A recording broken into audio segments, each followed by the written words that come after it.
surprising turn of events, former Deputy Chief Minister and prominent BJP figure K.S. Ishwarappa has opted to run as an independent candidate from Shivamogga after being denied a ticket by his own party.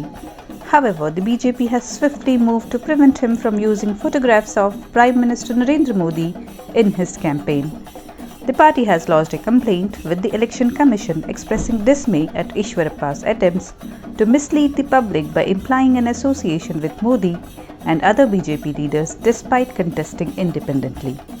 ಪತ್ರವನ್ನು ಸಲ್ಲಿಸಿ ಬಂದಿದ್ದೇನೆ.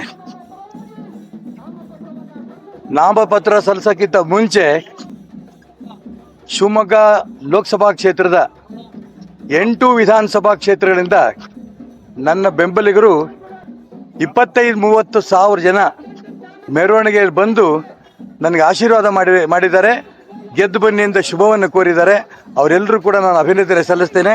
ಇವತ್ತಿನಿಂದ ಚುನಾವಣೆ ದಿನದ ತನಕನೂ ಕೂಡ ಪ್ರತಿ ಮನೆಗೂ ನಮ್ಮ ಕಾರ್ಯಕರ್ತರು ಹೋಗಿ ಈಶ್ವರಪ್ಪ ಯಾಕೆ ಚುನಾವಣೆ ನಿಂತಿದ್ದಾರೆ, ಭಾರತೀಯ ಜನತಾ ಪಾರ್ಟಿ ಒಬ್ಬ ನಿಷ್ಠಾವಂತ ಕಾರ್ಯಕರ್ತ, ಯಾಕೆ ನೋವಾಗಿದೆ, ಏನು ಅನ್ಯಾಯ ಆಗಿದೆ, ಹಾಗೂ ಹಿಂದುತ್ವಕ್ಕೆ ಏನು ಅನ್ಯಾಯ ಆಗಿದೆ, ಒಂದೇ ಕುಟುಂಬದ ಕೈಯಲ್ಲಿ ಅಪ್ಪ ಮಕ್ಕಳ ಕೈಯಲ್ಲಿ ಪಕ್ಷ ಯಾಕಿದೆ, ಎಲ್ಲ ಅಂಶವನ್ನು ಕೂಡ ಪ್ರತಿ ಮನೆಗೂ ಹೋಗಿ ನಮ್ಮ ಕಾರ್ಯಕರ್ತರು ಹೇಳಿ ಬರ್ತಾರೆ.